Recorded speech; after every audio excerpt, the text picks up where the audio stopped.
Good evening, ladies and gentlemen, fellow Ghanaians, my brothers and sisters. Let me begin by wishing you all Merry Christmas and a prosperous New Year. I'm speaking to you, my countrymen and women, today because I'd like to address a few of the issues that have come up since December 7th, following the election. On the issue of how best to proceed for me as a candidate, and I believe for us as a nation. Increasingly, many of us who are attempting to understand how the Electoral Commission arrived at the results of this last election are being advised to forego the issue in the interest of peace. We're being reminded that Ghanaians are a peace-loving people, and Ghana, unlike many other nations on our dear continent of Africa, has not succumbed to war or been plagued with violence. As a former president of the Republic of Ghana, a country that I love dearly, I'm here to assure you that I know what it is to act in the interest of peace. I've always done so without reservation or hesitation. I know what it is to contest an election and to have the good people of this country choose my opponent to serve as their next president. I know what it is to concede. I have done so before.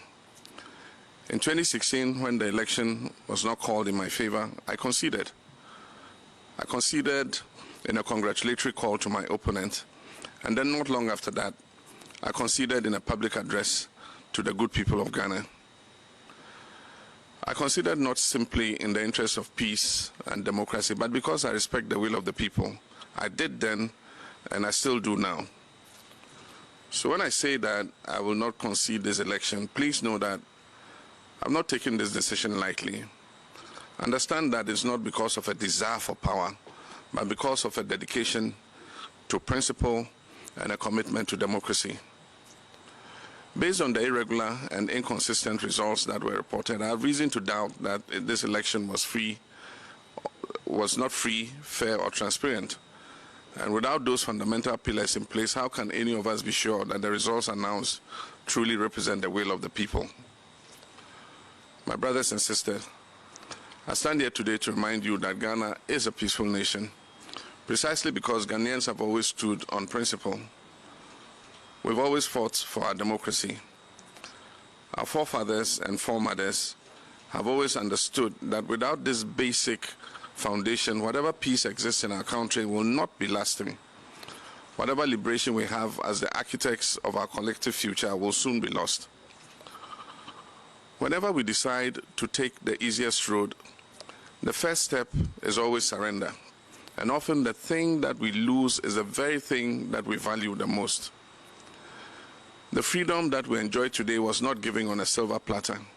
It came at a price. It came because our forefathers and mothers stood on principle. Our history books are filled with the names of individuals who refused to take the road that was the easiest or safest or probably the most convenient. They refused to surrender their ability to appeal for justice in a land where they are meant to have a voice and use it for the betterment of themselves and their children and future generations. All who fought for independence stood on principle to demand the sovereignty of this land that belongs to us, the people of Ghana. Indeed, Dr. Kwame Nkrumah once said, "Those who will judge us merely by the heights we have achieved will do well to remember the depths from which we started." There are many of you who are listening to me this evening who have spent your entire lives knowing only democracy. You know a Ghana in which every 4 years the citizens go to the ballot box to exercise their right to choose their leaders who they believe will serve their best interest.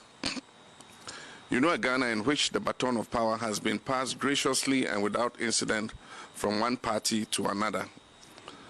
A country with hundreds of radio stations and dozens of newspapers.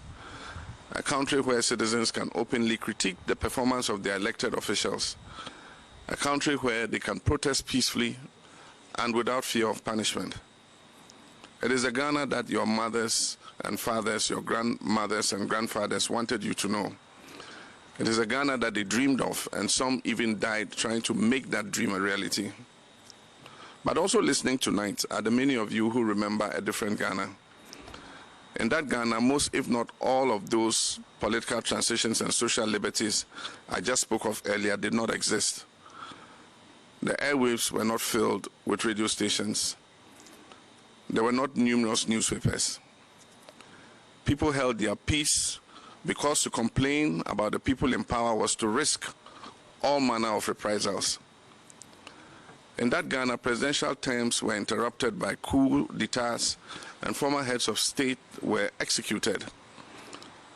There was Kalabule and Operation Feed Yourself, not to mention years of hunger, bushfires, drought, and one economic recovery program after another. Even the Ghana of the Komipreko demonstrations bear little resemblance to the Ghana of today. We've traveled quite far as a nation in such a short period of time. The road has not been easy, nor has it been absent of obstacles. And that is why our beloved nation Ghana is often referred to as the trailblazer on the African continent. With each achievement, we have grown stronger as a people and as a nation. Through these trials and tribulations, our democracy has also been strengthened. My brothers and sisters, in a democracy as strong as ours, peace and justice can, and in fact, they usually do coexist. And that is because in a democracy such as the one we have built in Ghana, it is the people who hold the power. Indeed, in 2012, when the election was called in my favor, my opponent challenged the results, as was his right, and he took the matter to court. 8 long months of an election petition, far from destroying our democracy, rather reinforced our commitment to it and affirmed the strength of our institutions, particularly the judiciary. It is only in governments where the people are powerless and at the mercy of those who hold office that peace, or at least what passes as peace, can exist without justice. Some people have asked me what I hope to gain by challenging the results of this election.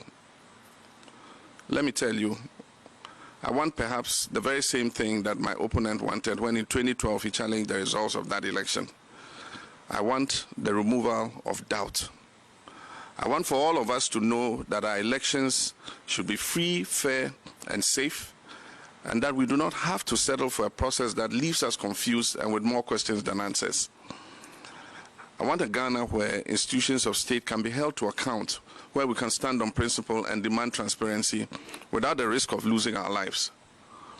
When people lose their lives, as 7 people have done in the course of our elections, we're moving backwards, not forward. We're unraveling the very fabric of our democracy. We're risking the loss of 3 decades worth of progress. When today we see armed military and militia in our collation centers and election outcomes declared at the point of a gun, for us who have witnessed our country's journey through all its post-independence travails, we wonder if we have truly exorcised the ghost of our torturous past. We must continue to be a nation in which our young citizens have faith in our institutions, trust the rule of law, and rely on the presence of peace because there is justice. Ghana must be a country where we citizens know and believe without any doubt whatsoever that the way forward is determined by the will of the Ghanaian people, and that we can hold our institutions of state accountable and guarantee that they work in the favor of the national interest and not in the interest of the administration or the person in power. That is what I want. And this is why earlier today my lawyers filed a petition in the Supreme Court of Ghana challenging the declaration of the results of the December 7, 2020 presidential elections made by Mrs. Jean Mensah, the chairperson of the Electoral Commission. I've been compelled to do this because of her clear failure to act in accordance with our Constitution. I thank you for your kind attention. May your new year be one of good health and prosperity. May God bless each of you, and may God continue to bless our homeland, Ghana.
Ejumeye, hinabeye, miaro, miara.